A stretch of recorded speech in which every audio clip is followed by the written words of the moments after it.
How are you doing? Hurt, angry, confused, fearful, exhausted, disgusted, numb, and just draining may be emotions you feel. The recent death of George Floyd at the hands of a white police officer is proof again that an unarmed black person being treated differently and killed by the authorities or vigilantes remains an issue in America. For this reason, I wanted to reach out to you today. It's obvious to see I am a black man. But the pride mixed with the complexity and pressure of being black is unique. And then on top of that, for me personally, add being a Christian is what I call special. No matter where you stand, realize the devil wants us to be ruled by our emotions. He wants us to tune out someone when we disagree. He wants us to be selfish and justified and not see it in ourselves. He wants us to compare and minimize someone else's pain. He wants us to disrespect, disregard, condemn each other's view, blame, loot, vandalize, fight each other, act like there's no problem, destroy, mock, hate one another, and get our focus off of Christ. At times I wonder, who really gets it? Jesus gets it, because he experienced injustice too. He was unjustly mocked, wrongly convicted, beaten, spit on, whipped, ashamed, and publicly killed for standing up what is right. Oh yeah, and he never even made a mistake, or what we know better as, he never sinned. There is no doubt we need laws changed, reformed, and justice for people of color. But I was reminded the other day of something we need just as much, if not more.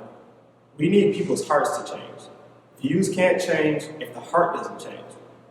Even if we change laws, the behaviors won't change if the heart doesn't change. God willing, you and I can always forgive like Jesus speaks of in Matthew 18, verse 21 through 22. And I know some of you are thinking, we've been forgiven and being the bigger person way too long. And there's definitely truth to that. But my fear and my question is, if I don't forgive, what will happen to me? How much unforgiveness, hate, and anger can a person hold on to before it will make me become exactly what I'm speaking against and working to change? Wisco, your school, our school, doesn't promote hatred. And I definitely have to realize I can become or start to support the things I despise, like racist people, systemic racism, and police brutality, if I don't guard my heart. Fill your heart with love and avoid a lie that you can't hate injustice and show love. For me, love doesn't mean I let a racist or hate-filled comment slide. Love doesn't mean I turn a blind eye to evil. Love does mean my mind is open to having real conversations. Love does mean I do my best to get to know and love the person first and not based off the color of their skin.